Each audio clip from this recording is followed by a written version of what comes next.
Untuk jadwal ini kami masih ambil dari apa yang digambarkan oleh Panselnas. Namun ada kemungkinan untuk seleksi guru itu akan lebih maju dari apa yang ditampilkan di layar saat ini.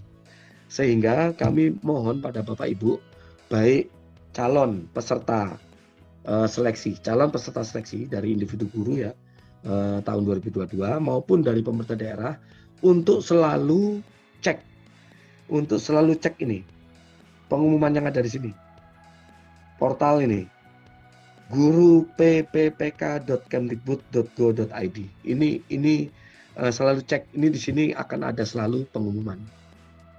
Atau kalau di Pemda kemarin kita sudah membagikan aplikasi untuk penilaian baik untuk BKPSDM maupun untuk Dinas Pendidikan. Di bawah itu ada tulisan help desk. Nah, itu tinggal diklik saja itu akan masuk ke pelayanan. Nah, di situ untuk portal ini itu akan ada updating pengumuman.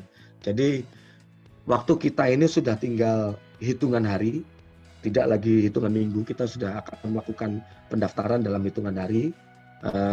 Kapan? Nah, nanti kita akan umumkan setelah ada jawaban dari Panselnas, BKN dan Kemenpan. Nanti setelah kita ada jawaban, gitu, pengumuman itu akan kita letakkan di ini guruppk.kemdikbud.go.id. Ini kontaknya nih nggak usah ya, .go.id titik udah langsung masuk. Di situ akan ada pengumuman yang terupdate. Mungkin begitu dari saya, bagaimana sekiranya kita akan melakukan ujian seleksi guru ASN P3K tahun 2022. Terima kasih, saya kembalikan ke moderator. Iya, baik. Terima kasih Bapak Adhika Ganendra. Ini ada pertanyaan untuk Pak Adhika Ganendra dari Ibu Erina Vega Aisyah. Akan saya izin ya Pak, saya bacakan. Selamat siang. Maaf, sebentar ini ada. Ya. Selamat siang, saya termasuk prioritas 1 untuk P3K 2022. Jika nanti di sekolah induk yang masuk penempatan bukan nama saya, apakah saya bisa mengajukan sanggahan?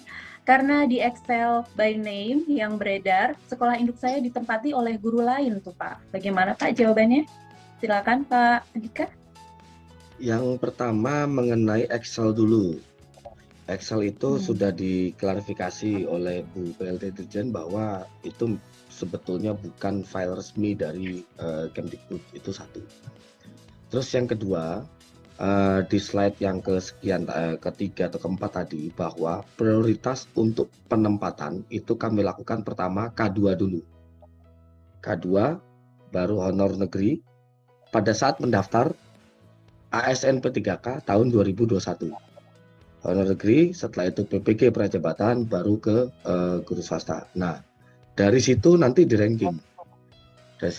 Nah, jadi yang kami ambil itu status apakah dia K2 atau honor negeri atau swasta itu bukan berdasarkan dari kondisi saat ini, tapi pada saat dia status P1, pelamar P1 di tahun 2021, dia itu sebagai apa? Apakah swasta atau PPG atau negeri atau K2.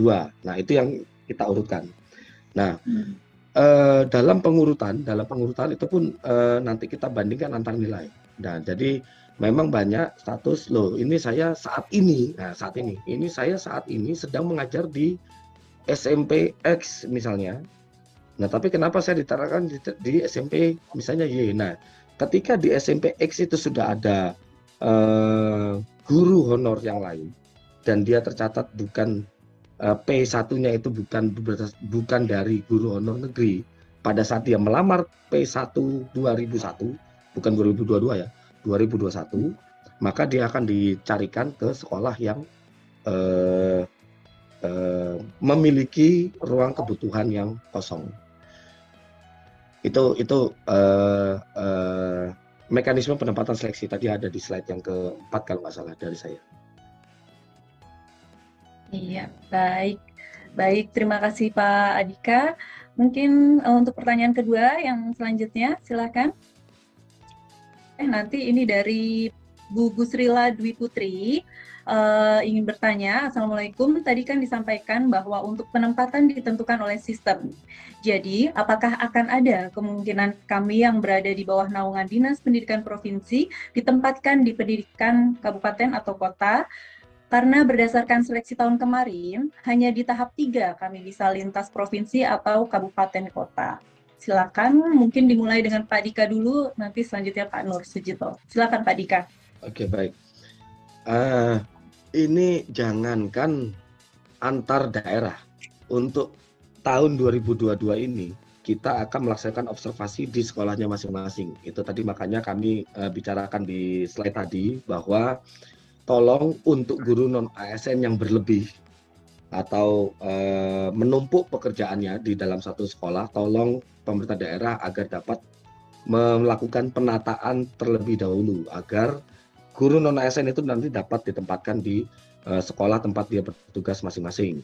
Nah, jadi di sini udah bisa terlihat bahwa jangankan antar instansi kewenangan, justru kita prioritaskan di masing-masing satuan pendidikan di mana dia tempat bertugas.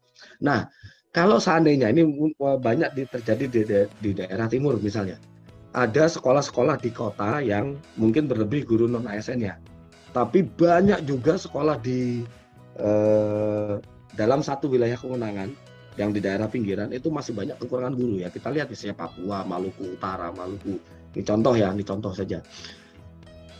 Kami masih dapat mendistribusikan dari dalam satu sekolah tersebut, di sekolah tersebut, ke sekolah lain yang masih dalam satu kewenangan.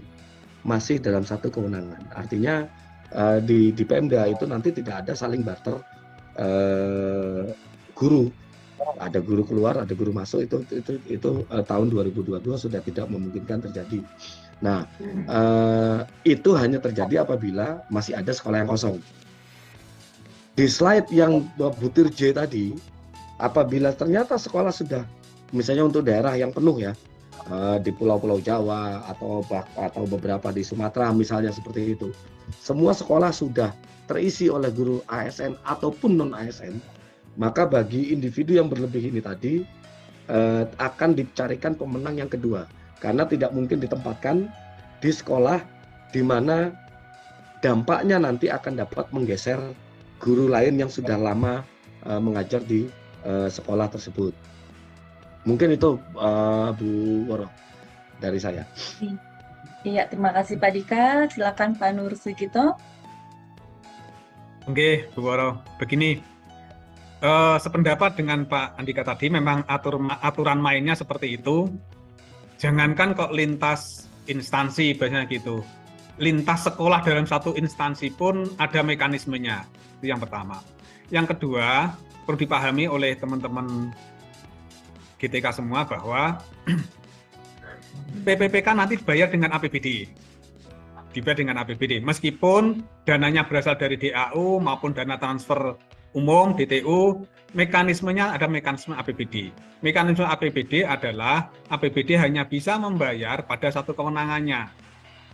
Artinya APBD, misalkan Kabupaten Bojonegoro, hanya bisa SD dan SMP di lingkup Kabupaten Bojonegoro. Tidak bisa keluar ke provinsi maupun keluar ke kabupaten yang lain. Begitu, Bu Woro? Iya, baik. Terima kasih atas jawabannya. Semoga jawaban dari para narasumber hari ini dapat menjawab rasa penasaran dari para sahabat GTK yang hadir pada kegiatan kali ini.